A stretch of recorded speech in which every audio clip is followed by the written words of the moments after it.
Yeah, ancient heart here.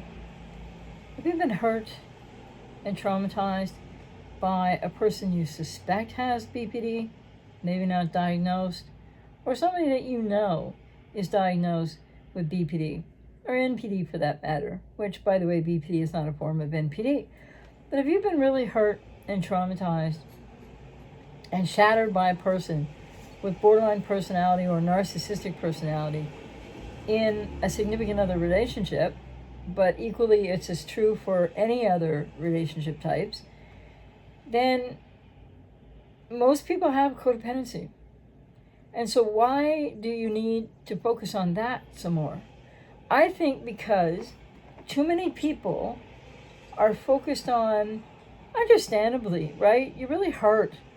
You're really traumatized. You want to understand better and more about what happened.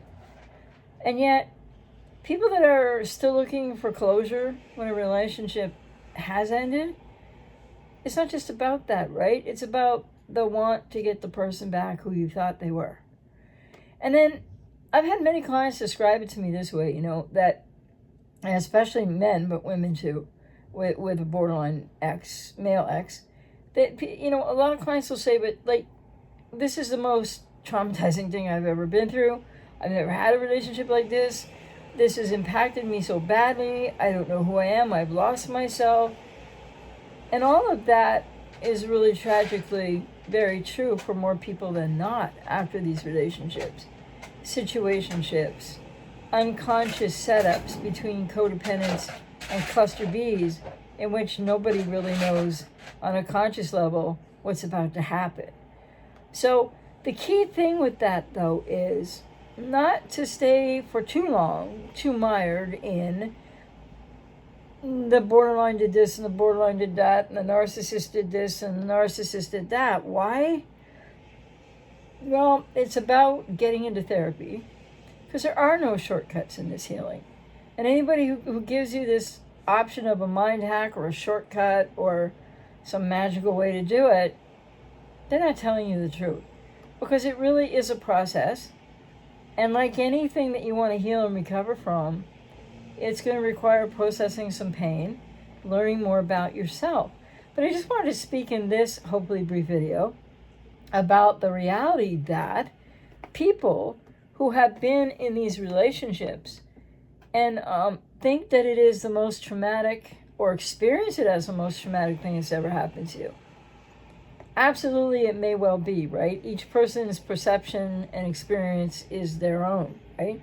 But what I'm here to say about that, just for you to think about, is for many people with significant to severe codependency, it's not the first time that you felt this bad. It's not the first time that you feel this loss to yourself. It's not the first time that maybe you're hurting as badly as you are now. Maybe you're hurting more now than you did in childhood. Maybe it's hard to compare or equate the two because maybe you're not aware yet of your wounded inner child and what the cause of codependency in your life really was, and what you're carrying forward in an unconscious way. So I think people with codependency, it really will help you more. No matter what else you do online, watching videos, commenting, sharing your story, I think that's all important for people, especially in the beginning, and maybe even for a while after. But make no mistake about it, if you're not in therapy, then you're gonna elongate and maybe even increase your suffering. Because so much of what you experienced with that person with BPD or that person with narcissistic personality disorder, is none of it's your fault. Let me make that clear. And there is no excuse for abuse. And so there's no excuse for abuse. Like if somebody disagrees with me on this channel or says whatever, or, like trolls or whatever, like, does that give me a reason to abuse? No. So there shouldn't be any mind reading in all this either, because you can't really know the motivation behind. You can learn more about it. But when you're in the relationship and when you're getting hurt and when you're still hoping that you're going to find that person that you thought they were, you can't take in really, not emotionally, maybe intellectually at points and places of certain things to do with BPD, but it's so important to realize that this isn't the first time. For more people than not, with significant to severe codependency, not the first time that you've had these feelings. Maybe the first time that you're so consciously aware, maybe the first time you've had them in this way in adulthood, but it all goes back to childhood. It really, really does. That's what's so important about the inner child healing work and the family of origin work and many other aspects of this process of recovery from these relationships, which I know that I've said this before.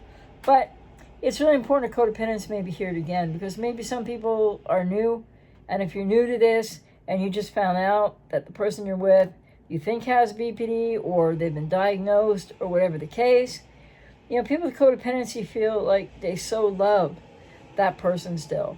And for many people, maybe that's the way it is, and your feelings are your feelings. And for a lot of people with codependency, though, it's about being in love with the idea of being in love, and you don't know that consciously. And it's about really being in love with the person that you thought they were. So when they are no longer, and now they're not the person that you thought they were, and that can be extremely traumatizing, confusing, painful, and beyond, then codependents need to ask themselves, who are you loving exactly? And what's going on there? And what are the repetition compulsions from your childhood?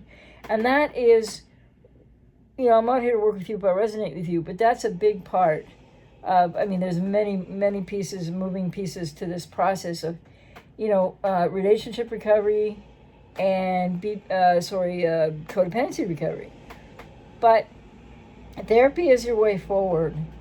And there's no way out of this conundrum of agony without going to therapy and opening up to a process that will put you in touch with where you're going to get your closure. It will put you in touch with some pain and a wounded inner child inside of you. But it is the way. And there's other steps, but there's other areas in the process, right? But it is the way that people can break free from the BPD maze of like what happened and just re-traumatizing yourself with ruminating and obsessing on them and wanting them back. You deserve to free yourself today. And what's the other big element that you need to free yourself from? Many people don't realize that just even if you've decided to end a relationship, and even if you're not going to go back, and you really have had it, and you are full no contact, but you're not in therapy and you're not working on things, you are headed for your next cluster B. These are the patterns.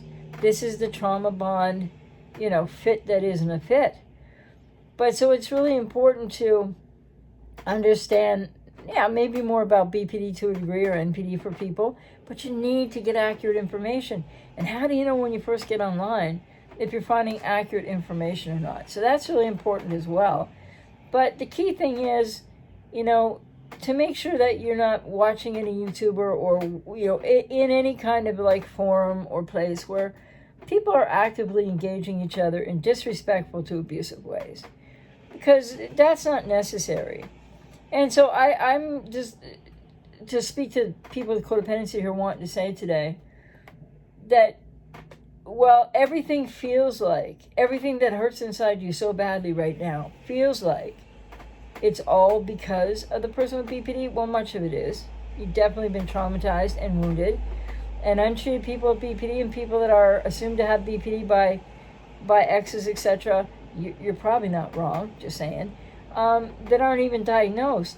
Well, you see, all the agony that's happening out here in the world, out there, for so many of you, is because you're with untreated people with BPD.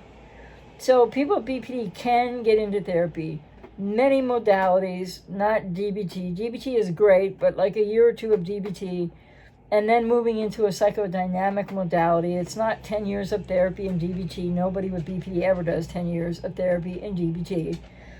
And people with BPD can really fully heal and recover. But that's got to be a big so what to you. If the person that just, or a while back, really hurt and traumatized you is somebody who you're not sure if they have BPD for sure, maybe they're not diagnosed, Maybe they're diagnosed, but like they're not paying attention and they're not going to get help. That makes everything impossible. And it's quite different when people have had substantial treatment with BPD and they're working through that, and maybe they're in a relationship and it's working because they're doing the therapy that really helps to change. It changes the internal emotional landscape of people with BPD, and it changes their behavior as well. But it takes a long time. It does take years. So for people with codependency, I want you to just think about, and hopefully you'll get into therapy if you're not already, and think about how much of the pain that you might be in right now, or you might have been in for months or even a year or more, or years right now. Because even when you're out of the relationship, even when you're full no contact, that alone does not break the trauma bond. And so it's really looking at the deeper work in therapy that's going to help you to break the trauma bond. And what's also important for you to think about today is that, well, maybe this is the worst pain you've ever been in. I would never, if that's what you say, then you know better than I do. But it probably closely mirrors pain that you've experienced in maybe different ways prior in childhood.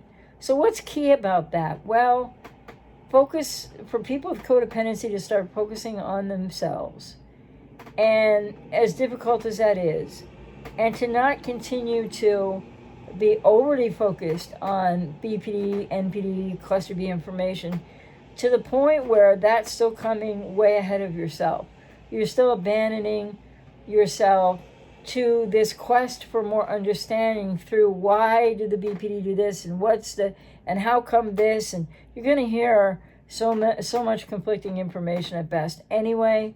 So it's time to focus on you, and it's time to also understand that I'm not measuring, because there's no way to compare and measure pain, but all the pain and hurt that you might have been in that might be getting a bit better, or you might be in therapy working through, or you're new to, or you haven't gone to therapy, you're trying to do it on your own, just with watching videos. Let me just say, videos are not a replacement for therapy.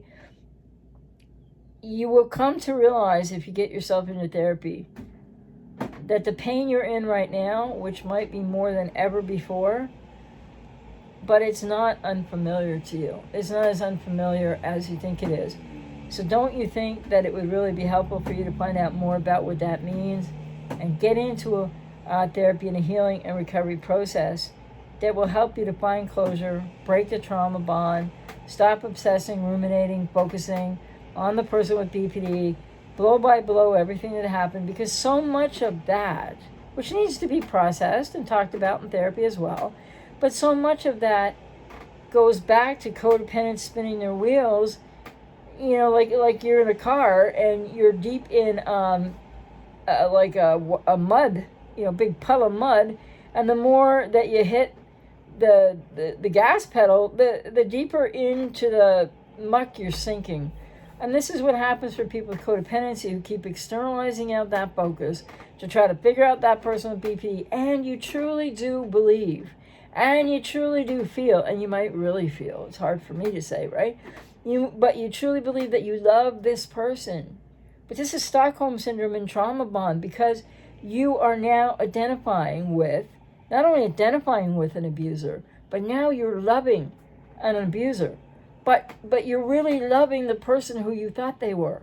Anyway, just food for thought.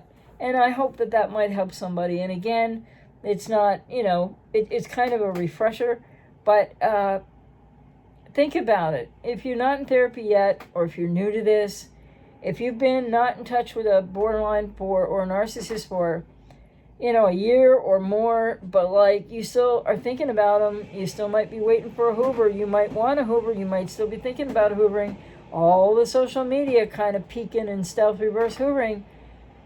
This is going on for so many people because you can't break the trauma bond by just walking away. Would that it would be so simple. Take care.